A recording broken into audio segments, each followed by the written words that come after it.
Bismillahirrahmanirrahim. Assalamualaikum warahmatullahi wabarakatuh.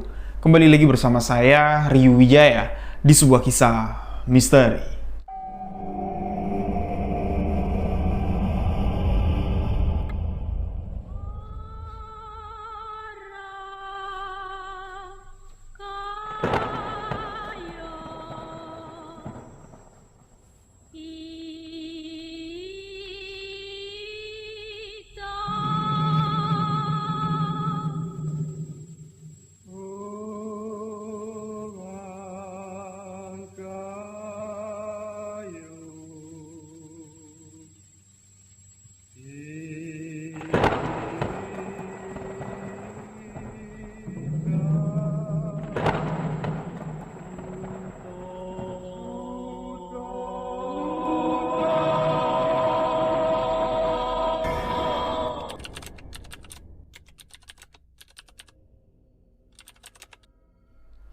Terima kasih untuk sahabat yang telah mengklik video ini. Terima kasih untuk sahabat yang telah memberikan dukungan, memberikan support agar channel ini dapat berkembang.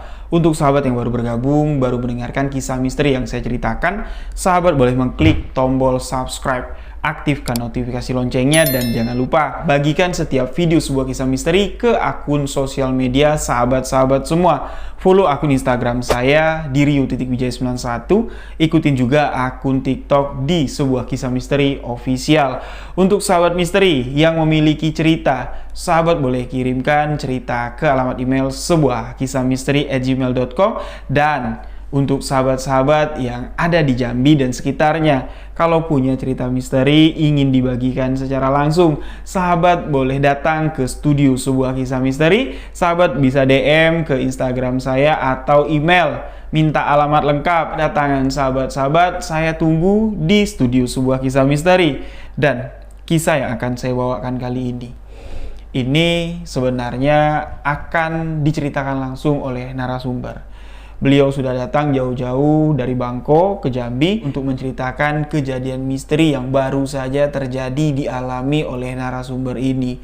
2 bulan yang lalu kejadian misteri ini terjadi. Tapi setelah kami melakukan take atau pengambilan video, ketika saya cek hasil rekaman audionya, terdengar audionya sangat tidak nyaman sekali didengar. Saya di sini meminta izin kepada narasumber yang sudah datang jauh-jauh untuk kembali membawakan cerita ini secara pribadi. Saya minta kalau saya saja yang bawain gimana? Untuk mengulang take kembali, tidak mungkin lah narasumber ini datang lagi dari Bangko ke Jambi untuk membawakan kisah ini. Dan kalau kisah ini tidak ditayangkan, sayang sekali, karena kisahnya sangat epik sekali.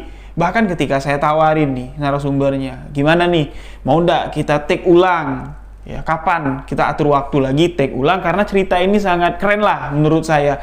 Beliau di sini mengatakan, ya ndak lah, dia bilang cukup saya cerita sekali itu. Ketika cerita di video yang ndak tayang ini, yang ada gangguan ini, narasumber mengatakan ya dia merasa merinding. Dia bilang dia ndak mau lagi mengulang cerita ini untuk kedua kalinya.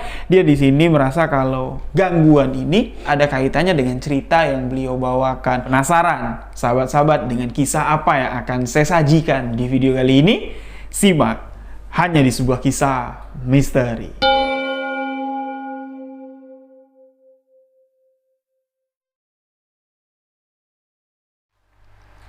Bismillahirrahmanirrahim. Assalamualaikum warahmatullahi wabarakatuh.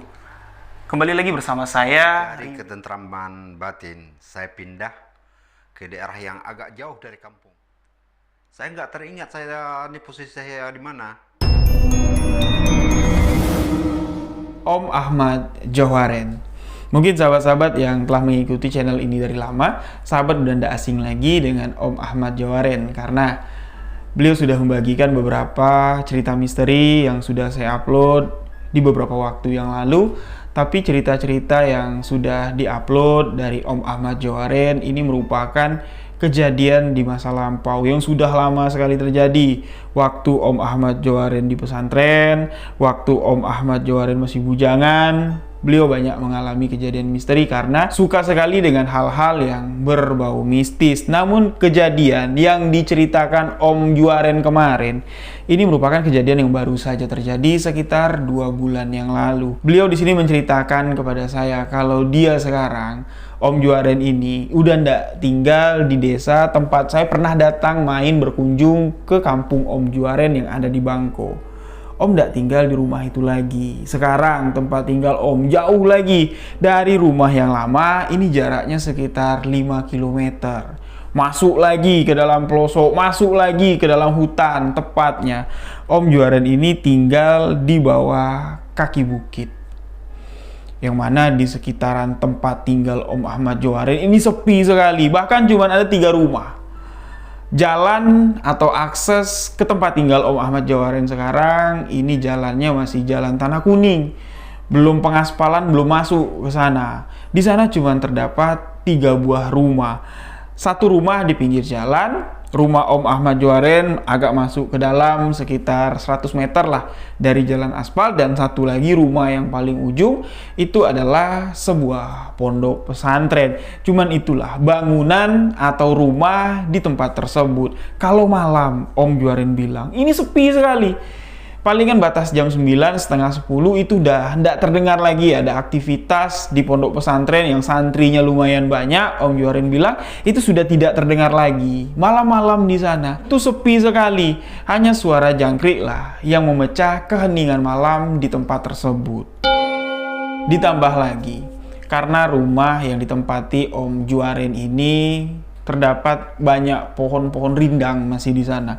Ya, dari desa terdekat itu 5 km, jadi signal HP itu agak sedikit susah.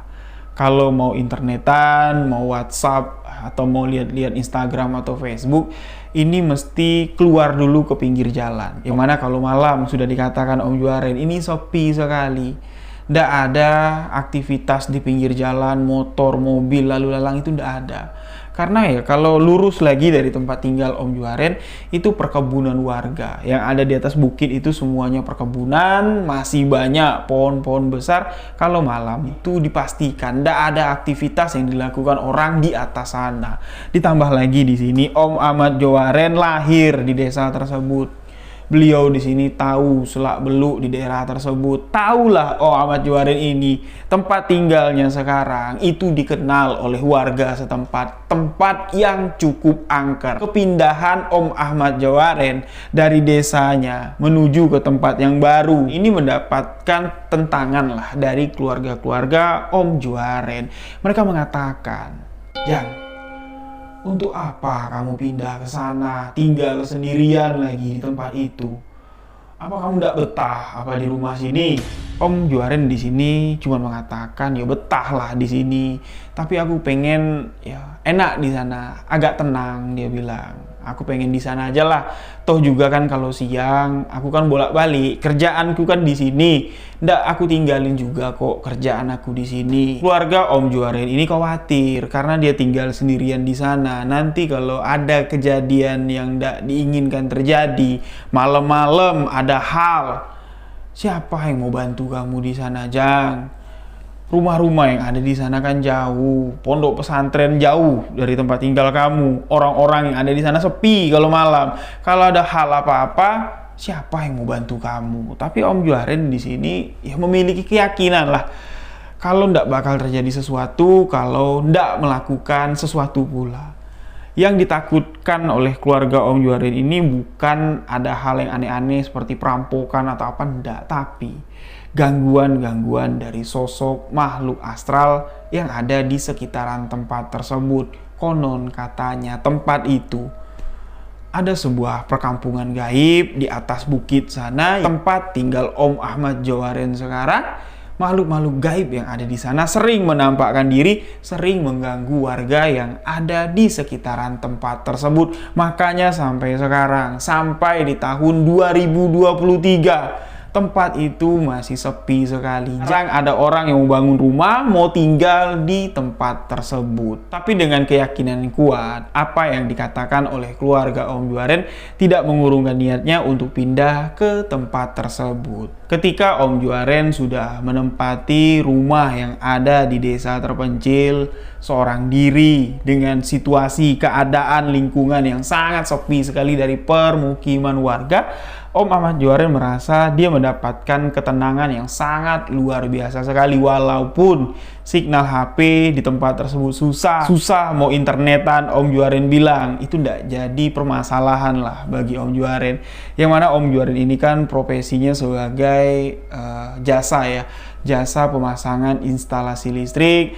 Om Juaren pun di sini masih sering lah lalu lalang melewati jalan sepi malam-malam. Dia tidak takut sendirian, tidak pakai motor. Kadang ditelepon jam 8, ada kerusakan di rumah warga di desa, dia lewat lah di jalan yang sepi, di jalan tanah merah sekitar 5 km, mengendarai sepeda motor malam-malam sendirian. Om Juaren di sini tidak merasa ketakutan, hingga dimana pada suatu ketika Om Juaren kurang lebih sudah menempati rumah tersebut sekitar 1 bulan lebih. Yang mana 1 bulan sebelumnya ya, awal-awal dia pindah, tidak ada kejadian aneh, tidak ada lah dia merasa gangguan dari sosok-sosok makhluk gaib yang menghuni tempat tersebut, tidak ada. Sampai di malam itu sekitar jam setengah 12 malam, Om Juaren sedang duduk di pinggir jalan. Di pinggir jalan itu ada bekas toko, ada bekas warung tapi sudah tidak berpenghuni lagi. Om Juaren duduklah di sana karena signal HP di sana bagus. Asik lah dia nonton YouTube, ya dia buka-buka Facebook, chattingan, teleponan, pakai WhatsApp sama teman-temannya. Masuklah di jam 12 malam. Di jam 12 malam di atas bukit yang ada di tempat Om Juaren duduk. Om Juaren di sini mendengar, kok samar-samar aku mendengar ada suara musik. Om Juaren bilang, ini musik dari mana? Tidak mungkin juga kalau suara musik itu terdengar dari pondok pesantren. Masa iya tengah malam jam 12 malam kayak gini anak-anak pesantren dengerin musik dangdutan kenceng-kenceng kayak gini? Tidak mungkin. Mustahil pula tidak dimarahin sama ustadz-ustadz yang ada di sana. Om Juaren berpikir, apakah mungkin di rumah yang dekat sini di pinggir jalan? Tapi diperhatikan sama Om Juaren, karena dari tempat dia duduk ke rumah yang ada di pinggir jalan itu sama sekali tidak ada aktivitas. Lampunya mati, kayak rumah itu udah tidak berpenghuni lagi lah. Tidak mungkin juga suaranya dari sana. Ini jelas nih, suaranya semakin lama terdengar semakin jelas. Ini dari belakang, dari arah bukit. Yang mana bukit itu tidak ada pemukiman warga. Bukit itu cuma ladang warga aja. Mustahil kalau ada aktivitas di malam hari dilakukan warga, apalagi mendengarkan musik dangdutan di tengah malam. Mustahil. Teruslah suara itu terdengar, nyanyian-nyanyian dangdut, suara musik yang sangat meriah lah didengarkan Om Ahmad Juaren sampai waktu menunjukkan di jam 1 dini hari. Beliau di sini sudah ngantuk, pulanglah Om Ahmad Juaren ke rumahnya. Masuk lagi lah dia ke jalan kurang lebih sekitar 100 meter dari dia tempat duduk ke rumahnya. Di jam 1 malam Om Ahmad Juaren ini sudah ada di rumahnya, dia tidur dan keesokan paginya beliau ke kampung karena ada kerjaan yang mau diselesaikan, ada rumah warga yang mau dipasang instalasinya. Baliklah dia ke kampung. Nah, di perjalanan, Om Ahmad Juaren ini memperhatikan kiri kanan. Mungkin suara yang didengar Om Juaren tadi malam itu berasal dari salah satu rumah warga yang mengadakan hajatan. Mungkin ada yang nanggep organ atau yang mendatangkan organ lah ke kampung itu. Tadi malam cek sound, terdengar sama Om Juaren, dicarilah ketika dia mau ke desa. Lihat kiri, lihat kanan, bahkan sampai di desa. Om Juaren nanya sama warga-warga desa yang ada di sana, ada hajatan ya di kampung ini? Nggak ada kok yang hajatan. Memang kenapa?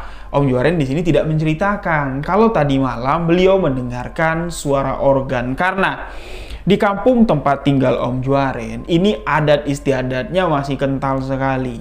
Kalau ada yang hajatan, nanggep organ, apalagi pakai biduan yang bajunya seksi, Mereka yang mendatangkan organ, yang mendatangkan biduan pakai baju seksi, itu pasti akan dikenakan sanksi adat. Mereka harus membayar 1 ekor kerbau dengan 100 gantang beras. Karena peraturan adat yang ada di sana sangat melarang keras sekali acara hiburan seperti itu.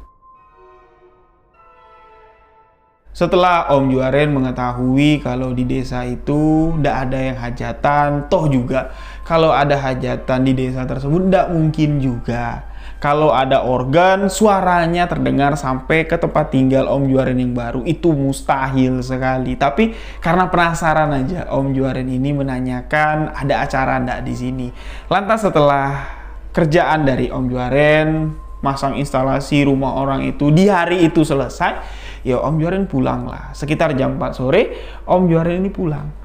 Pakai motornya, yang mana kalau sore-sore ya, orang-orang itu baru keluar dari ladang. Jadi jalan tanah itu di pinggir jalan rame lah, ibu-ibu, bapak-bapak, ada yang baru pulang dari tambang, karena di sana kan banyak ya, tambang emas tuh banyak. Ada yang baru pulang dari kebun karet, ya, berpapasan lah dengan Om Juaren sampai di mana. Sebelum Om Juaren belok ke kanan untuk masuk ke rumahnya, dari jalan tanah itu turun ke bawah itu sekitar 100 meter. Sebelum dia masuk ke kanan, Om Juaren di sini melihat ke arah lurus. Jalan yang agak sedikit menanjak, jalan itu menuju ke sebuah bukit. Om Juaren melihat di situ kok ada beberapa orang yang turun dari bukit tersebut, tapi menggunakan pakaian yang agak sedikit berbeda dengan orang-orang yang berselisihan jalan tadi. Ada yang pulang dari tambang, ada yang pulang dari kebun karet. Ini kok pakaiannya beda sekali. Ada sekitar 4 orang, tapi tidak kelihatan jelas ya apakah itu perempuan, apakah laki-laki, karena mereka ini berjalan itu naik ke atas. Cuman terlihat bagian punggungnya saja, itu pun sudah jauh. Kelihatan dari jauh kok pakaiannya kayak orang zaman dulu ya. Om Juaren pun di sini tidak terlalu berpikir ya, dia belok ke kanan sampailah di rumah Om Juaren. Nah, di sini Om Juaren mengatakan ya, rumahnya itu di tengah-tengah, di bawah rumah Om Juaren itu ada sebuah pondok pesantren. Santri-santrinya rame. Ketika sore-sore, santri-santri itu masih banyak lah warawiri keluar masuk pondok, tapi sebelum azan maghrib, mereka semuanya sudah standby di masjid, mereka sudah masuk ke dalam pondoknya. Pondok pesantren itu pun sudah ditutup pintu gerbangnya. Dan di malam harinya, Om Juaren kembali ke pondok yang ada di pinggir jalan. Sekitar jam 8 malam lah ya, Om Juaren berjalan, tidak pakai motor dia. 100 meter keluar dari rumahnya, menuju ke pondok yang ada di pinggir jalan. Duduklah dia di situ, gelap-gelapan, sendirian, sambil internetan, balesin chat-chat WhatsApp, sambil nunggu nih. Mana tahu ada warga desa nelpon Om Juaren, ngubungin Om Juaren, minta bantuan, ada kerusakan listrik malam-malam di rumahnya. Om Juaren di sini ya bisalah dapat duit tambahan buat rokok, buat bensin. Sambil nunggu mungkin ada yang nelpon, Om Juaren di sini asik lah mainin handphonenya. Nggak berasa waktu sudah hampir mendekati di jam 11 malam. Dan di malam itu lagi-lagi untuk kedua kalinya Om Juaren kembali mendengar suara dari balik bukit sana. Suara organ, suara kemeriahan pesta, suara wanita biduan dangdut sedang menyanyikan lagu-lagu dangdut. Suara itu semakin jelas terdengar, semakin malam semakin jelas terdengar. Rasa penasaran Om Juaren pun di sini mulai timbul. Dia kembali memastikan ini suaranya dari mana. Malam itu dia tidak bawa motor, dia jalan kaki. Tidak mungkin lah dia jalan kaki naik ke atas bukit, itu tidak mungkin. Nah, Om Juaren pun di sini baliklah dia, karena feelingnya udah semakin tidak enak. Di bawah jam 12, Om Juaren sudah berada di dalam rumahnya. Keesokan harinya, lagi-lagi Om Juaren kan ke kampung. Karena masih ada pekerjaan yang belum selesai. Masang instalasi rumah salah satu warga yang ada di sana. Kembali Om Juaren bertanya sama warga desa, tadi malam di sini ada yang dangdutan ya? Om Juaren bilang. Orang ini menjawab, dangdutan? Nggak ada kok di sini dangdutan, dan mustahil juga di desa kita. Masa kamu nggak tahu peraturan adat yang ada di sini? Tidak diperbolehkan dangdutan. Memangnya kenapa? Orang itu kembali bertanya sama Om Juaren. Om Juaren tidak menceritakan apa yang dia dengar tentang suara kemeriahan, musik, dangdutan terdengar di balik bukit. Om Juaren di sini teruslah ya melanjutkan kerjaannya. Kerjaan tidak selesai juga. Pada hari itu jam 4 masuk di jam 5 sore, Om Juaren kembali ke tempat tinggalnya. Dan seperti biasa, di sore hari itu dia melewati jalan tanah, di pinggiran jalan banyak dia berselisih dengan bapak-bapak, ibu-ibu yang pulang dari tambang, pulang dari ladang untuk kembali ke rumah. Seperti biasa, Om Juaren menegur sapa bapak-bapak, ibu-ibu yang lewat, karena rata-rata yang lewat dari ladang, yang lewat dari tambang itu mengenal Om Juaren, karena Om Juaren ini lahir di sana, kampung halamannya itu loh. Jadi ya kenal lah orang-orang dengan Om Juaren. Pulang lagi lah Om Juaren ini ke rumah, masuk ke rumah malam harinya. Untuk di malam ketiga nih ya, Om Juaren lagi-lagi nyari sinyal lagi, duduk lagi di warung yang ada di pinggir jalan. Dan di malam itu Om Juaren bawa motor, karena niat hati ini sudah ada tadi.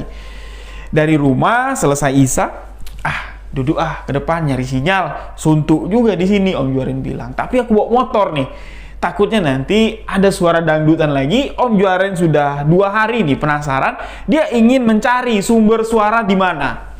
Bawa motor, dia duduk di pinggir jalan, dan lagi-lagi masuk di jam 11 malam, di kesunyian lokasi tempat Om Juaren duduk, tiba-tiba terdengar suara organ.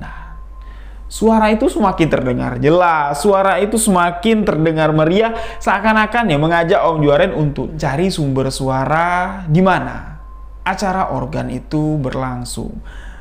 Tidak berpikir panjang lagi, tidak nengok kiri kanan lagi. Om Juaren langsung bangkit dari tempat duduknya, nyalain motor, dia naiklah ke atas bukit. Karena sumber suara, Om Juaren yakin itu berada di balik bukit tersebut. Naiklah, melewati jalan tanah, naik ke tanjakan, turun ke bawah, dan sesampainya di bawah, penurunan seperti ini, Om Juaren melihat, loh, kok di bawah banyak lampu. Motor-motor pada parkir, bahkan bukan cuma sekedar motor, mobil-mobil pada parkir, dan mobil yang parkir itu bukan mobil-mobil yang jelek. Mobilnya mobil bagus-bagus semua. Om Juaren bingung, lah ini ada acara apa? Kok rame di sini? Om Juaren pun di sini teruslah, mendekati tempat acara tersebut. Om Juaren memarkirkan sepeda motornya di parkiran motor yang rame. Mungkin kalau dihitung lebih dari 50 motor yang parkir di tempat itu. Tidak ada kecurigaan, tidak ada rasa takut. Apa yang dilihat Om Juaren ini sangat fenomenal sekali. Kok berani ya orang ini ngadain acara di sini? Besar lagi tendanya atau panggung tempat acara tersebut besar, tambah dengan lighting, lampu nyorot ke acara dangdutan ini sangat meriah sekali.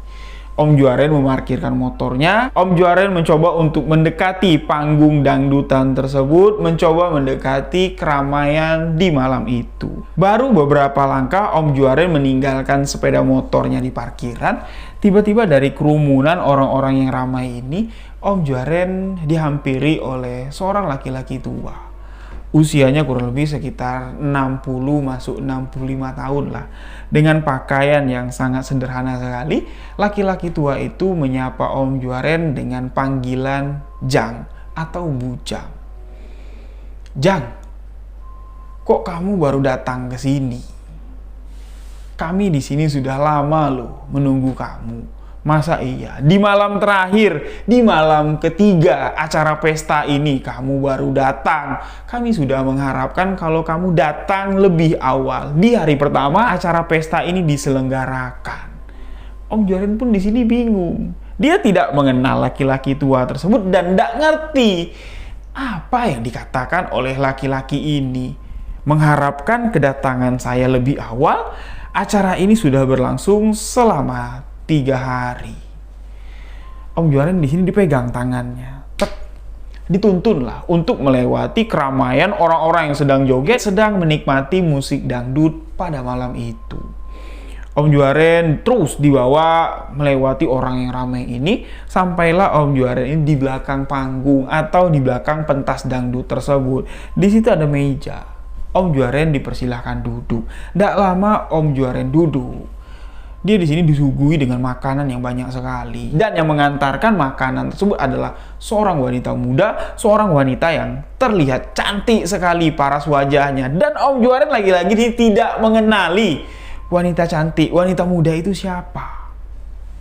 Om Juaren di sini disuguhi dengan minuman, air kopi ada, teh ada, air putih ada. Kalau makanan, kue-kuean itu lengkap, kue tradisional itu ada semua. Bahkan orang yang menyambut Om Juaren di parkiran motor, laki-laki tua itu mengatakan kepada Om Juaren, "Jang, kalau kamu mau makan, tinggal kamu ambil sendiri ya di hidangan." Om Juaren melihatlah ke arah yang ditunjuk laki-laki tua tersebut. Di situ ada sebuah meja prasmanan panjang dengan menggunakan taplak berwarna putih. Di atas meja panjang tersebut itu hidangannya banyak sekali, lauk pauknya itu udah banyak sekali. Sampai-sampai Om Juaren geleng-geleng kepala. Ini acara siapa? Acara apa? Beliau pun di sini menanyakan kepada laki-laki tua tersebut. "Wah, saya ini tidak ngerti. Saya sekarang ini ada di mana? Ini acara apa? Ini pesta siapa? Kok ada acara dangdutan di sini?" Laki-laki tua itu cuma tersenyum dan mengatakan kepada Om Juaren, "Ini tempatku. Ini rumahku dan tempat kamu juga. Memangnya kenapa? Apa yang ingin kamu tanyakan? Kamu ada di mana?" "Ya di sini, rumahku." Cuman itu yang dikatakan lelaki tua tersebut, dan Om Juaren pun di sini diajak laki-laki tua tersebut berkeliling lokasi acara dangdutan tersebut diselenggarakan. Diajaklah, dituntun lagi, tapi tangan Om Juaren dipegang lagi, tek, dibawa lagi jalan.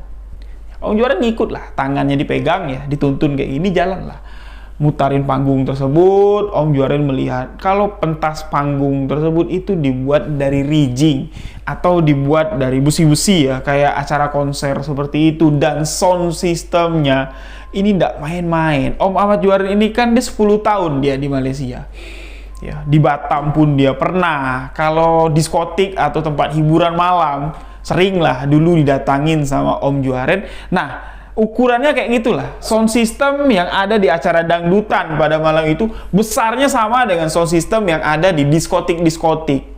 Tidak pernah Om Juaren melihat acara organan pakai sound system sehebat itu. Ditambah lagi dengan lighting, pencahayaan lampu yang sangat gemerlap sekali.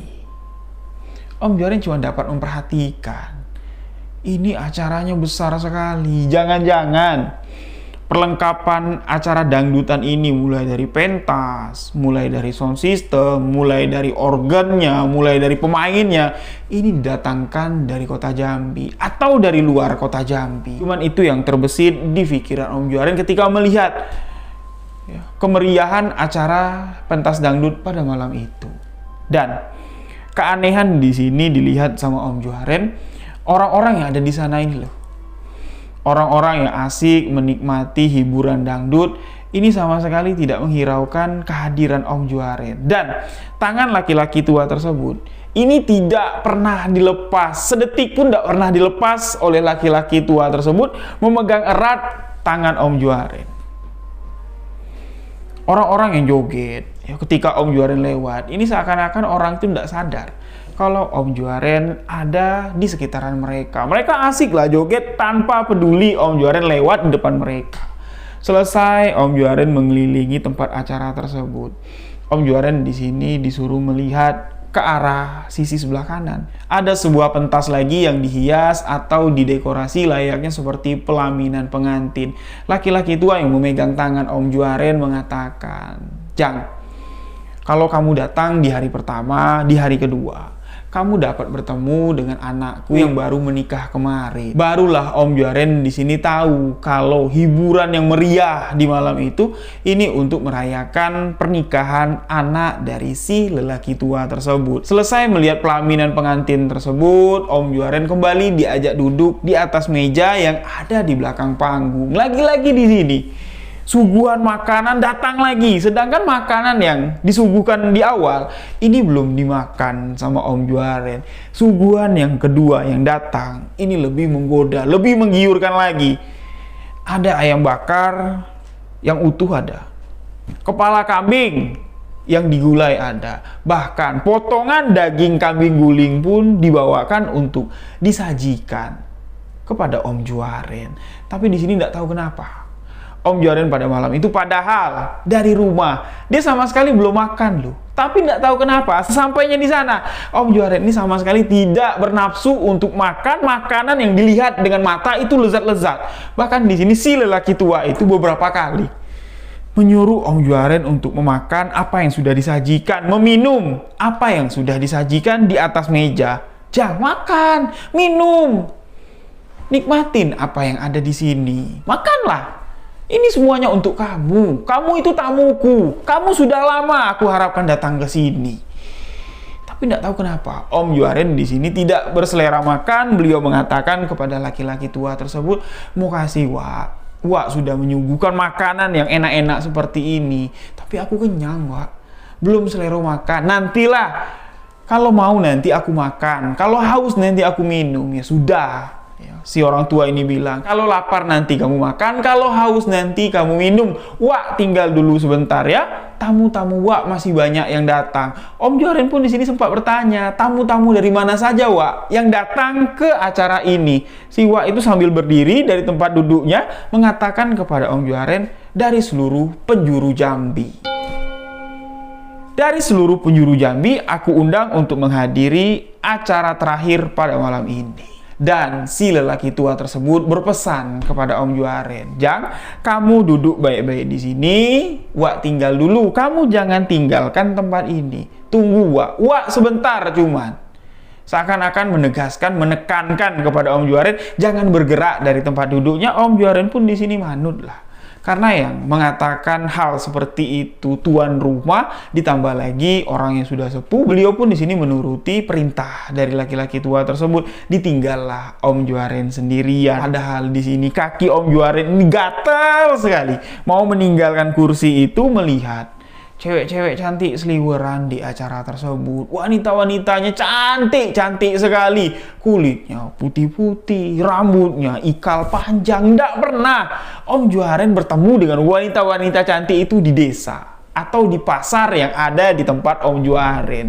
Masa iya cewek-cewek secantik ini, Om Juaren bilang, tidak pernah ketemu sama aku. Apakah benar? Wak itu mengatakan kalau tamu-tamu yang ada di sini diundang dari seluruh penjuru Jambi. Masuk akal juga, Om Juaren bilang, karena di parkiran motor banyak, mobil banyak. Ya mungkin mereka semua yang ada di sini berasal dari luar kampung tempat tinggal Om Juaren. Dan tidak lama kemudian si laki-laki tua ya, si Wak Om Juaren ini manggil, datang lagi lah menghampiri Om Juaren yang masih tetap duduk, tidak bergerak dari kursi sesuai amanat dari laki-laki tua tersebut.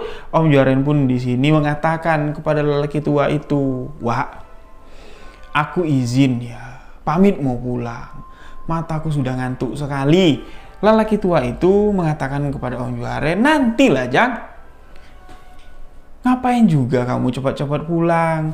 Di rumah kan kamu sendirian juga." Terkejut Om Juaren di sini loh. Kok Wak tahu kalau aku sendirian tinggal di rumah? Lah iya, kemarin kan Wak sempat datang ke rumah kamu, ngundang kamu, tapi kamu tidak ada di rumah. Om Juaren di sini bingung lah, kapan Wak ini datang? Ya mungkin ketika aku kerja, ya, kembali ke desa, masang instalasi lampu rumah orang, si Wak ini datang, ya masuk akal. Karena kan memang tidak ada orang di rumah, jadi tidak ada yang nitipin pesan gitu ya. Om Juaren di sini mengatakan, "Iya Wak, aku tinggal sendirian." Nah sudah, si Wak itu bilang, "Tinggal di sini saja, rame di sini.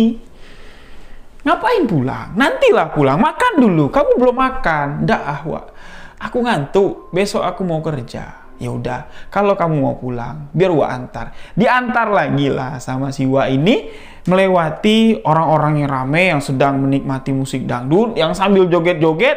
Om Juaren lewat di hadapan orang-orang joget. Orang-orang itu tidak sadar, seakan-akan ya kayak tidak peduli lah. Om Juaren yang dengan tubuh gempal ini ya lewat di depan mereka sambil tangan Om Juaren ini masih tetap dipegang oleh lelaki tua tersebut.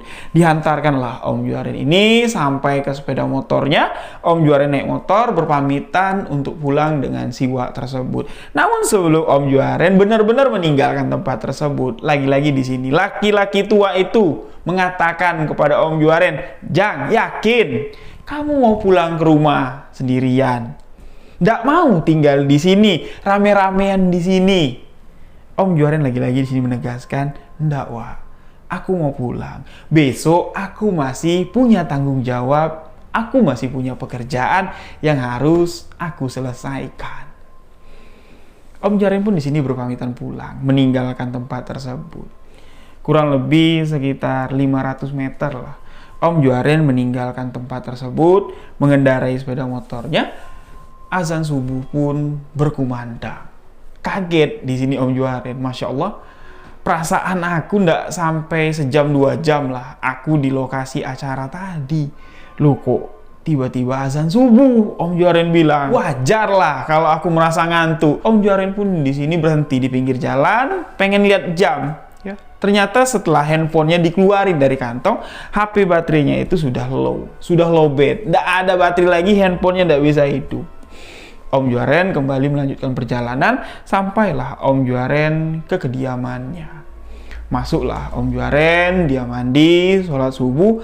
Selesai menunaikan ibadah sholat subuh, Om Juaren tidur. Nah, sekitar jam 9 pagi, Om Juaren terbangun karena ada yang mengetuk-ngetuk pintu rumahnya.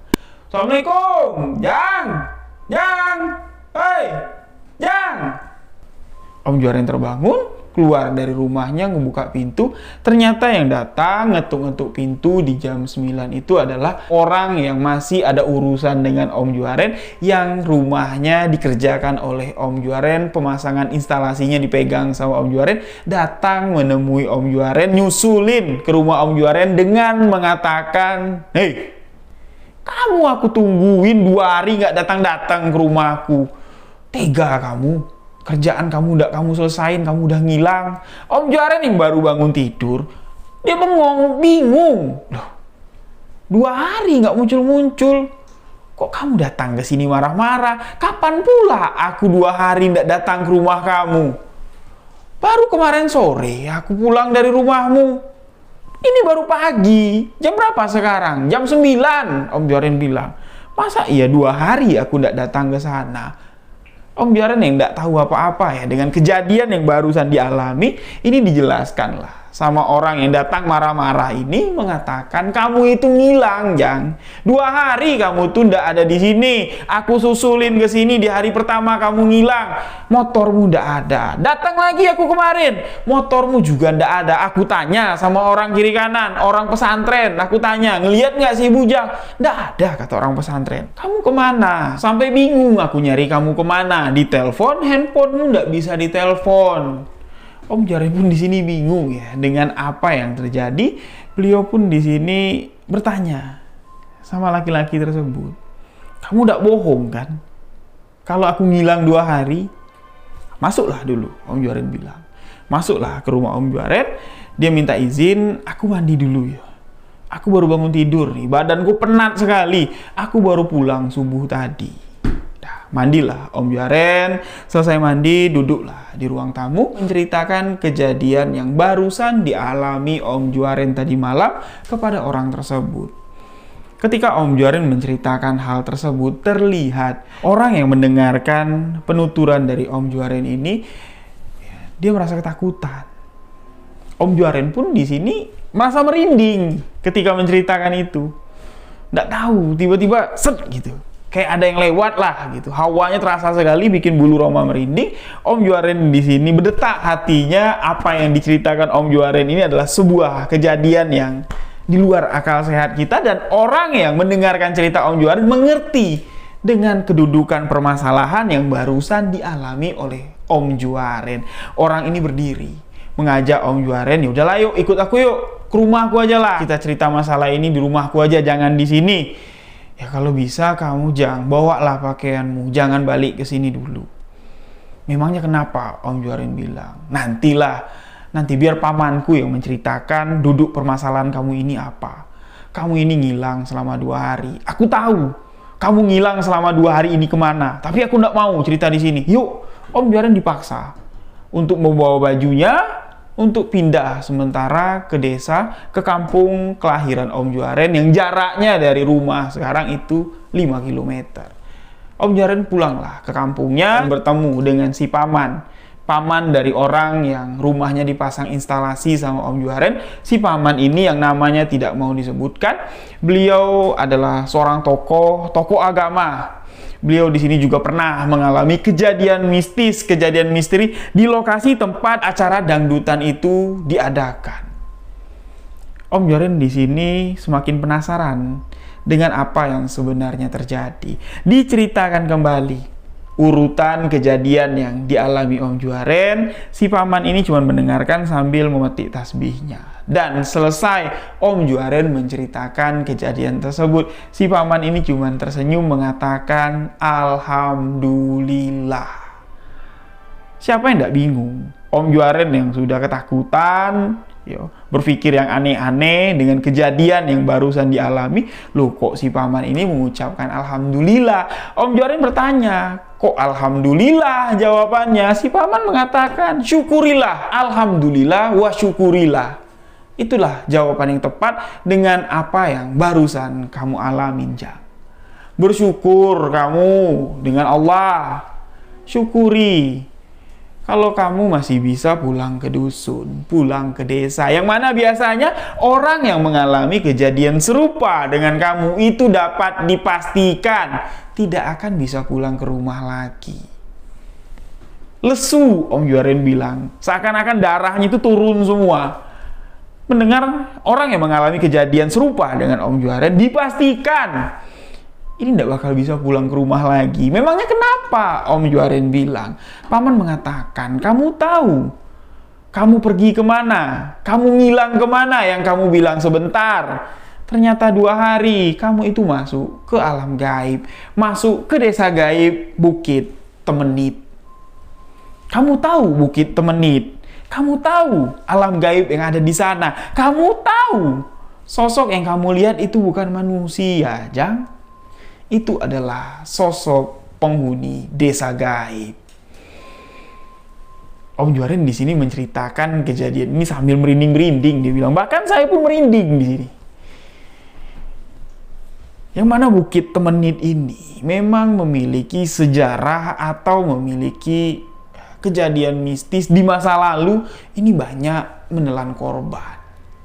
Salah satunya adalah kejadian yang baru-baru saja terjadi di sekitar tahun 2022 yang lalu. Heboh ya, sampai berita ini sampai tersebar keluar ya, bahwa ada seorang petani yang diterkam oleh seekor harimau, yang mana dalam tanda kutip banyak yang mengatakan harimau yang menerkam petani karet ini adalah sosok harimau jadi-jadian, bukan harimau penghuni hutan. Karena terjadinya di desa Temenit dan yang ditangkap oleh pihak ini ya, yang berwajib ya, harimau itu ketangkap. Tapi yang tertangkap itu adalah bukan harimau yang menerkam atau yang membunuh si petani ini. Ditambah lagi kejadian-kejadian misteri di masa lalu yang terjadi di Bukit Temenit. Ini membuat dengkul dari Om Juaren gemetaran.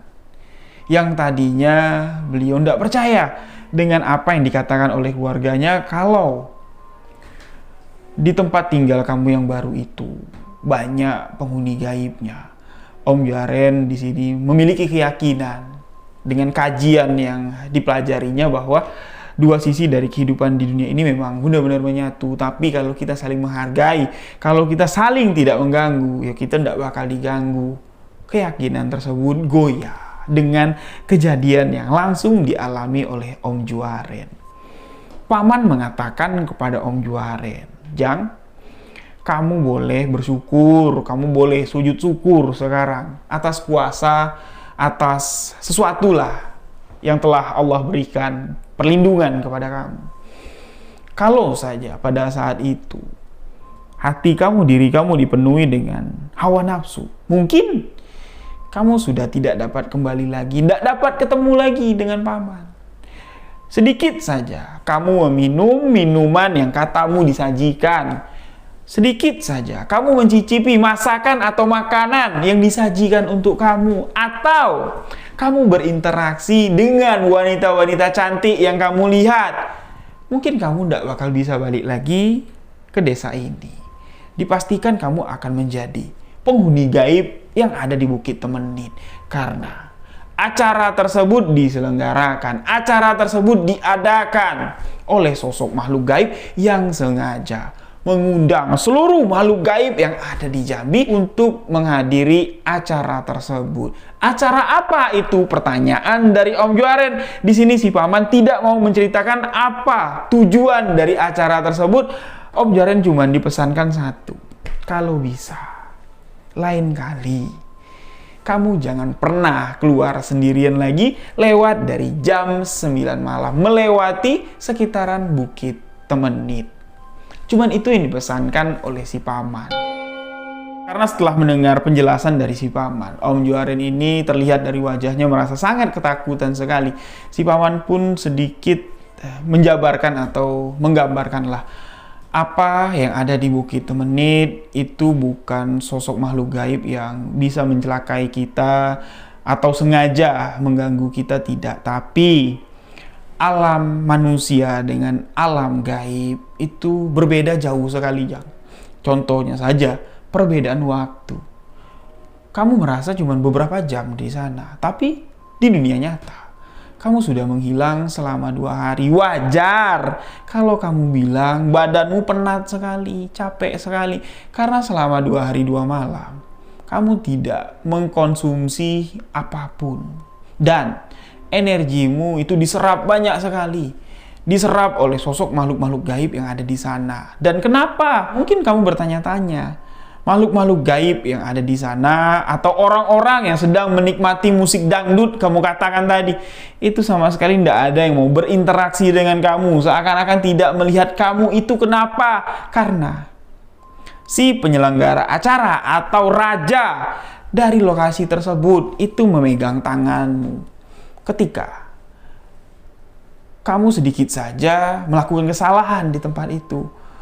Tanganmu tidak mau dipegang lagi oleh sosok laki-laki tua yang membimbing kamu. Dipastikan kamu akan dapat melihat perwujudan sosok-sosok yang ada di sana yang kamu katakan tadi. Biduannya cantik, wanita-wanita yang ada di sana parasnya ayu sekali, kulit putih, rambut ikal mayang. Itu akan kamu lihat dengan perwujudan aslinya, dan saya yakin, saya jamin kamu tidak bakal sanggup melihat perwujudan mereka. Berarti di sini bisa ditandai sosok makhluk gaib yang mengundang kamu datang ke sana. Ini niatnya baik, tujuannya baik, bukan untuk mencelakai kamu. Kalau sosok itu ingin mencelakai kamu, ceritanya beda lagi. Sudah pernah terjadi di masa yang lampau. Seorang muda-mudi menggunakan sepeda pada zaman itu pergi naik ke atas Bukit Temenit. Entah apa yang mereka lakukan di sana. Sepasang muda-mudi ini tidak pulang-pulang. Sepedanya ditemui oleh warga yang sedang ke kebun. Sepedanya aja yang ditemukan. Pemuda-pemudi itu tidak dapat ditemukan. Bahkan jejak kakinya saja tidak terlihat. Berita ini menyebarlah ke desa. Saya pun ikut mencari.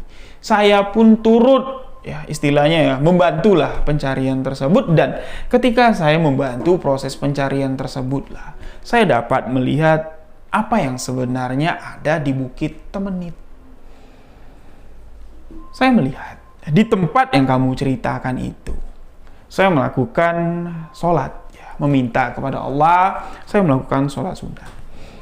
Saya melakukan sholat sunat itu di bawah pohon besar. Nah, ketika saya melakukan sholat sunat, itu tiba-tiba ada daun yang jatuh. Yang mana kalau daun kering jatuh dari pohonnya itu biasanya muter, ya. Turunnya pelan, muter, plek, langsung turun ke tanah. Tapi daun yang jatuh di hadapan saya ketika saya sedang sholat, ini muter-muter di kepala saya, tidak turun-turun ke bawah. Seakan-akan mencoba untuk memecah konsentrasi saya atau bikin sholat saya itu tidak khusyuk.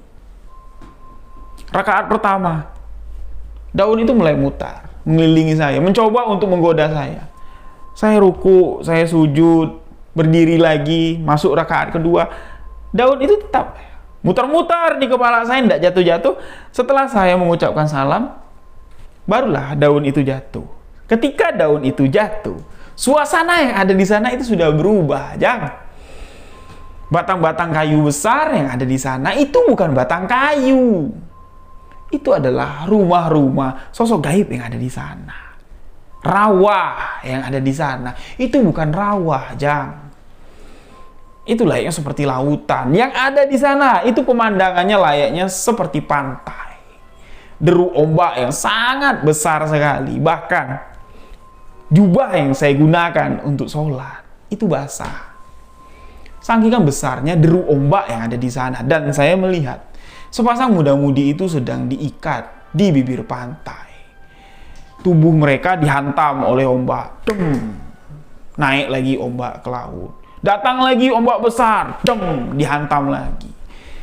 Namun saya tidak dapat berbuat apa-apa. Gambaran itu cuman digambarkan seperti ingin memberitahu kalau muda-mudi itu disekap di alam gaib karena mereka melakukan kesalahan. Dan setelah saya melihat kejadian yang ada di sana, cukup menyedihkan lah kondisi muda-mudi tersebut, tapi kondisi mereka masih hidup. Saya pun berjalan di sana mencoba untuk mendekati muda-mudi tersebut, tapi langkah kaki saya terhenti.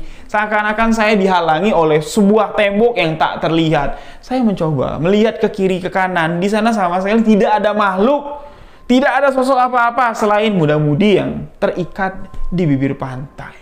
Dari apa yang dialami si paman ini, beliau di sini berkonsultasi ya, atau bermediasi lah dengan pembuka-pembuka agama, tua-tua kampung yang ada di sana. Sepakat mereka di sana percaya dan yakin lah kalau muda-mudi ini telah mengotori tempat tersebut, yang mana mungkin walau alam ya, muda-mudi itu berzina lah mungkin di sana, mojok atau pacaran. Jadi mereka disekap di sana dan proses untuk mengembalikan mereka ini bukan perkara yang mudah, tapi bukan sesuatu yang mustahil juga. Nah, setelah dilakukan beberapa ritual adat dalam tanda kutip untuk membersihkan kampung, bukan ritual sekte, bukan ritual nyeleneh untuk muja-muja, mereka melakukan doa bersama, meminta kepada Allah SWT pertolongan untuk muda-mudi yang disekap di alam gaib tersebut. Sampai beberapa hari ya, acara itu dilakukan, barulah muda-mudi ini ditemukan di dua lokasi yang berbeda. Satu ditemukan di Bukit Temenit dan satu lagi jauh dari Bukit Temenit.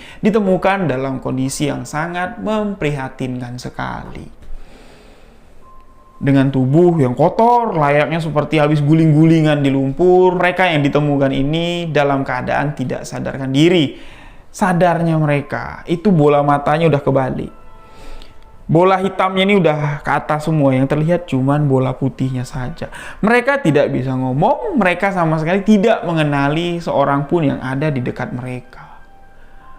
Sekitar 2-3 hari lah kesadaran mereka baru pulih, dan mereka menceritakan kalau mereka bertemu dengan sosok yang besar-besar. Sosok besar itu marah, menyeret mereka, membawa mereka ke alam Antabrata, yang mana paman melihat kalau alam yang ada di sana itu layak seperti di bibir pantai, di pinggir pantai, tapi sepasang muda-mudi ini melihat kalau tempat mereka disekap itu layaknya seperti kandang babi.